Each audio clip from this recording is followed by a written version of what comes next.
came, that from the first unto the last degree, his mortal life he learned had to frame in holy righteousness, without rebuke or blame. Thenceforward by that painful way they paft forth to an hill, that was both steep and high, on top whereof a sacred chapel was, and eke a little hermitage thereby, wherein an aged holy man did lie, that day and night said his devotion, nor other worldly business did apply. His name was heavenly contemplation, of God and goodness was his meditation. Great grace that old man to him given had, for God he often saw from heavens height. All were his earthly eyne both blunt and bad, and through great age had lost their kindly sight.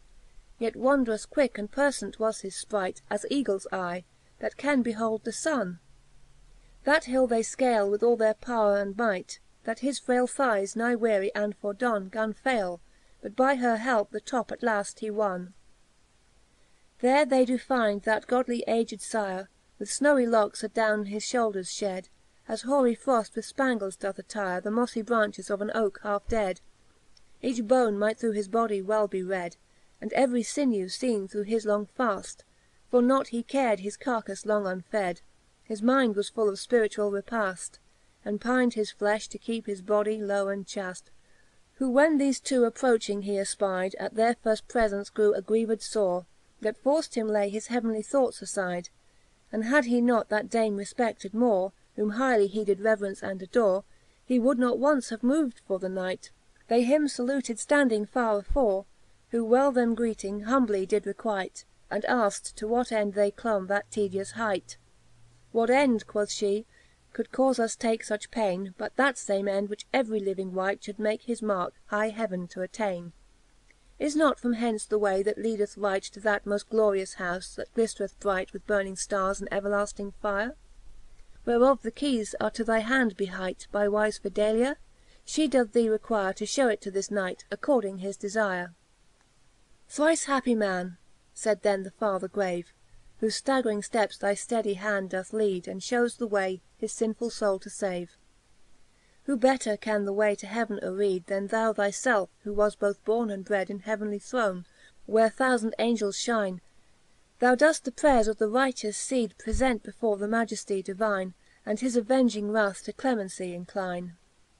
Yet fince thou bidst thy pleafure fhall be done, Then come thou, man of earth, and fee the way, That never yet was feene of Faerie's Sonne, That never leads the traveller aftray, But after labours long and fad delay Bring them to joyous reft and endleffe blifle. But firft thou muft a feafon faft and pray, Till from her bands the fpright affoyled is, And have her ftrength recurred from fraile infirmities. That done, he leads him to the higheft mount, Such one as that fame mighty man of God, That blood red billowes like a walled front On either fide departed with his rod, Till that his army dryfoot through them yode.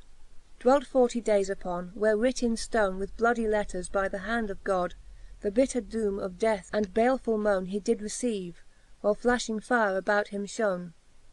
Or like that facred hill, whofe head full high, Adorned with fruitfull olives all around, Is, as it were for endleffe memory Of that deare Lord, who oft thereon was found, For ever with a flowring girland cround. Or like that pleasant mount, that is for aye Through famous poets verfe each where renound, On which the thrice 3 learned ladies play Their heavenly notes, and make full many a lovely lay. From thence farre off he unto him did fhew A little path, that was both fteep and long, Which to a goodly city led his view, Whofe walles and towres were builded high and ftrong Of pearle and precious ftone, that earthly tongue Can not describe, nor wit of man can tell. Too high a ditty for my fimple fong, The city of the great King hight it well, Wherein eternall peace and happineffe doth dwell. As he thereon stood gazing, he might fee The bleffed Angels to and fro defcend From higheft heaven in gladfome company, And with great joy into that city wend, As commonly as friend does with his friend. Whereat he wondred much, and gan enquire What stately building durft fo high extend Her lofty towres unto the starry fphere, And what unknowen nature therein peopled were. Faire Knight, quoth he, Jerusalem that is, The new Jerusalem, that God has built For thofe to dwell in, that are chofen his chofen people, purged from finfull guilt With precious blood, which cruelly was spilt On curfed tree, of that unspotted lambe, That for the fins of all the world was kilt. Now are they saints in all that city Sam, more deare unto their God, then younglings to their dam. Till now, said then the knight, I weened well the great Cleopolis where I have been, in which that fairest Faerie Queene doth dwell, the fairest city was, that might be seene. And that bright tower all built of crystall cleene, Panthea feemed the brightest thing that was. But now by proof all otherwise I weene, For this great city that does farre furpafle, And this bright Angels tower quite dimmes that tower of glas. Most true, then said the holy aged man, Yet is Cleopolis for earthly frame The fairest piece that eye beholden can, And well beseemes all knights of noble name, That covet in the immortal booke of fame To be eternized, that fame to haunt, And doen their fervice to that foveraine Dame, That glory does to them for guerdon graunt, For fhe is heavenly borne, and heaven may juftly vaunt. And thou, faire impe, fprung out from English race, How ever now accompted Elfins fonne, Well worthy does thy fervice for her grace, To ayd a Virgin defolate fordone. But when thou famous victory hast wonne, And high amongft all knights hast hung thy fhield, Thenceforth the fuit of earthly conqueft fhonne, And wafh thy hands from guilt of bloody field, For blood can nought but finne, and warres but forrows yield. Then feeke this path, that I to thee prefage, Which after all to heaven fhall thee fend. Then peaceably thy painefull pilgrimage To yonder fame Hierusalem do bend, Where is for thee ordained a bleffed end. For thou amongft the faints, whom thou doest fee, Shalt be a faint, and thine owne nations friend and patron, Thou Saint George shalt called be, Saint George of merry England, the figne of victorie. Unworthy wretch, quoth he, of fo great grace, How dare I think fuch glory to attaine? Thefe that have it attained were in like cafe, Quoth he, as wretched, and lived in like paine. But deedes of armes muft I at laft be faine, And ladies love to leave fo dearely bought?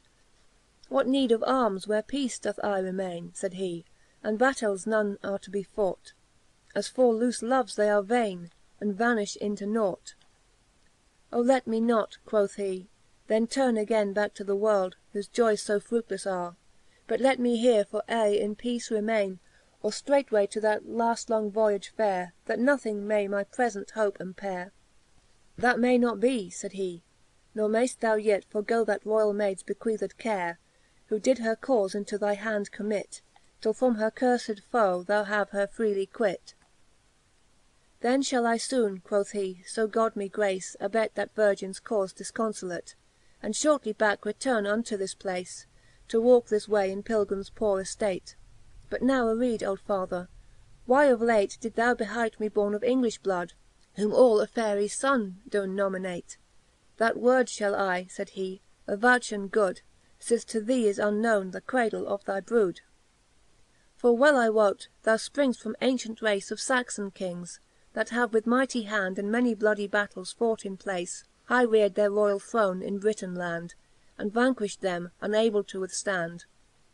From thence a Faerie thee unwitting reft, There as thou flepst in tender fwadling band, And her bafe elfin brood there for thee left, Such men do changelings call, so changed by Faeries theft. Thence fhe thee brought into this Faerie land, And in an heaped furrow did thee hide, Where thee a ploughman all unweeting fond, As he his toylefome teame that way did guide, And brought thee up in ploughmans ftate to bide. Whereof Georgus he thee gave to name, Till pricked with courage and thy forces pride, To Faerie court thou cam'ft to feeke for fame, And prove thy puiflant armes, as feemes thee beft became. O holy Sire, quoth he, how fhall I quite The many favours I with thee have found, That hast my name and nation read aright, And taught the way that does to heaven bound? This faid, adown he looked to the ground, To have returned, but dazed were his eyne Through paffing brightnefle, which did quite confound His feeble fence, and too exceeding fhine, So darke are earthly things compared to things divine.